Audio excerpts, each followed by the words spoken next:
Votre matinale info, Europe Matin Week-end, Julien Pierce.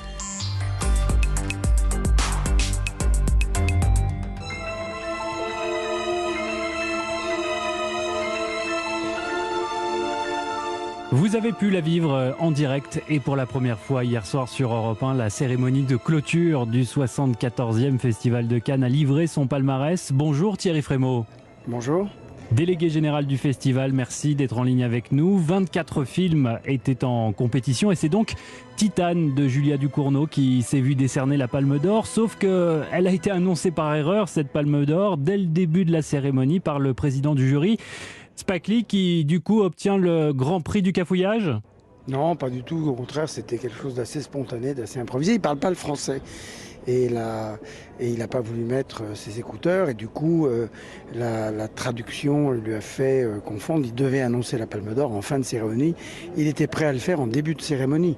Ça prouve que tout ça, c'est spontané et c'est vivant. Ce qu'on retient, c'est que la Française Julia Ducournau devient donc la deuxième réalisatrice à recevoir la Palme d'Or, 28 ans après la leçon de piano de Jane Campion. C'est un choix très fort, c'est un choix historique. Oui, mais je ne crois pas, pour avoir assisté à la délibération finale, que ça ait pu jouer dans leur choix. Les jurés ont des films à juger, et ils en avaient 24, comme vous l'avez dit, et ils en ont sélectionné un certain nombre qui faisaient partie de la liste finale, et il y avait celui-là, ils ont discuté, ils ont voté, et c'est celui-là qui est sorti. Je ne crois même pas qu'il se soit dit non seulement c'est bien de récompenser une réalisatrice, mais que en effet c'est la deuxième fois seulement dans l'histoire du festival qu'un jury récompense une réalisatrice. Mais il se trouve que c'est ça, et je crois qu'ils en sont heureux, et nous aussi.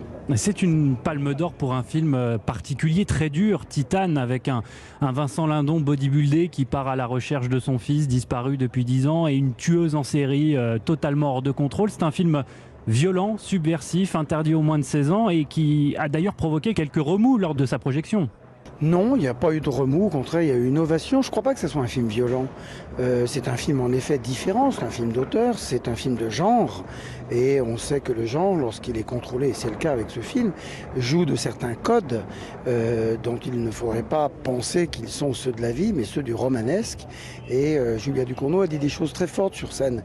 Et je crois que c'est un peu ça, quand elle parle des monstres, de la monstruosité, et qu'elle dit il faut la laisser exister, la laisser vivre à nos côtés. C'est évidemment métaphorique et c'est une façon de dire que la société est faite de beaucoup de choses et de beaucoup d'histoires. Mais c'est un film romanesque et fictionnel, bien sûr. C'est un film aussi féministe, engagé, un peu à l'image du jury que vous avez choisi, avec notamment son président, Spike Lee. Non, Spike Lee est engagé comme artiste, on le sait, on voit ses films, mais comme président du jury, il n'était ni engagé ni pas engagé. Vous savez, c'est une mission assez longue et assez délicate quand même de devoir juger 24 films parmi les plus importants de ce moment, de ce printemps-été 2021. Et avec ces jurés, on les a vraiment vus se dévouer à leur tâche, voir ces films, avoir des réunions tous les 3 jours pour finir par ce palmarès. Et encore une fois, je crois que c'est le cinéma qui a parlé. C'est pas vraiment l'idée même de faire un acte ou de marquer des symboles ou en récompensant ces films-là. Je crois que c'est les films qui leur ont plu. Thierry Frémaux, si on met de côté la Palme d'Or et le prix de la mise en scène attribué à Léos Carax, c'est un palmarès très international cette année. Il vous satisfait ce palmarès? Il est dans la tradition du Festival de Cannes? Alors, il me satisfait, je ne vous répondrai pas parce que d'abord, je n'en sais rien, je n'ai pas d'opinion. C'est un peu comme comme on pourrait dire que tous ces films sont nos enfants, donc on n'en préférait pas ceux-là plutôt que d'autres. À part ça, oui, c'est un palmarès qui, je crois, exprime bien ce qu'est le cinéma aujourd'hui. Ça a été dit sur scène d'ailleurs. Et le cinéma, c'est un acte créatif. C'est une façon de le remettre au cœur du monde. Et le festival, qui est le premier événement post-pandémie mondiale, qui s'est déroulé dans des conditions absolument miraculeuses.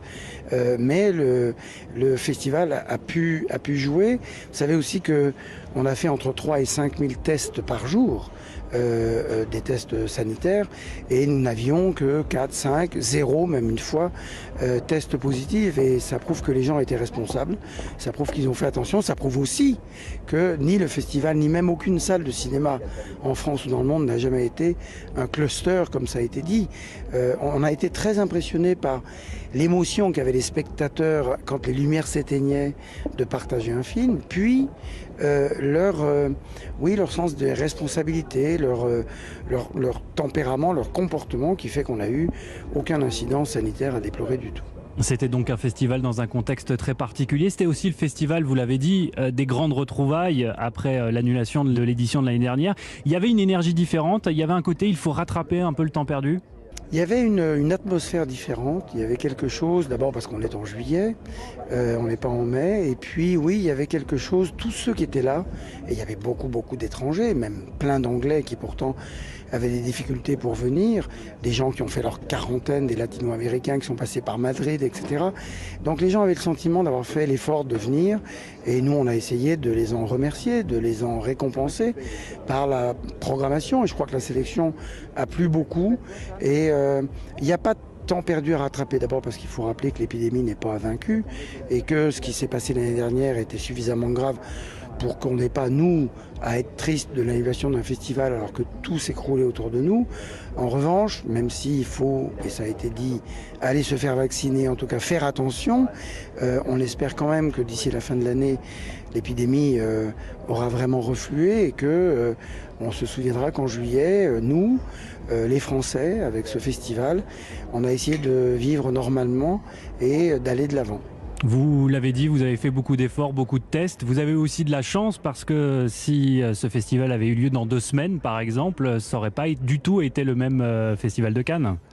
Ah oui, je crois même que c'est à quelques jours près, mais encore une fois, s'il y avait un endroit où on ne risquait pas de tomber malade, c'était le Festival de Cannes. C'est-à-dire qu'on était comme dans une bulle tout à fait contrôlée avec les bons soins de la mairie de Cannes, de la préfecture, des instances sanitaires et puis le festival lui-même qui s'est beaucoup impliqué, qui a laissé les tests gratuits, y compris pour nos amis étrangers, pour que chacun se sente le plus à l'aise possible.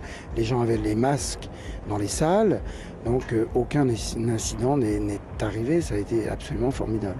Dernière question, Thierry Frémaux. Mercredi, un pass sanitaire sera exigé à l'entrée de chaque cinéma en France. Est-ce que ça vous attriste ?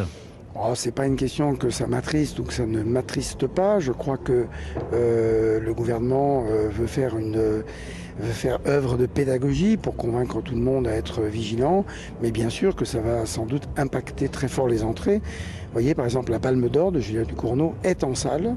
Le film de Paul Verhoeven, le film de Léos Carax, des films qui ont été montrés pendant le Festival de Cannes sont en salle, donc les gens peuvent en profiter et il faut qu'ils puissent le faire dans les meilleures conditions.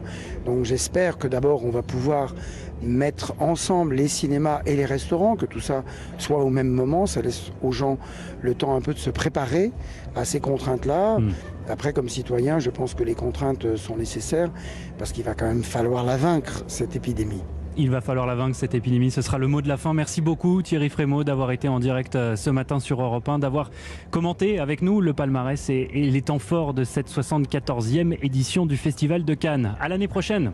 Oui, à l'année prochaine.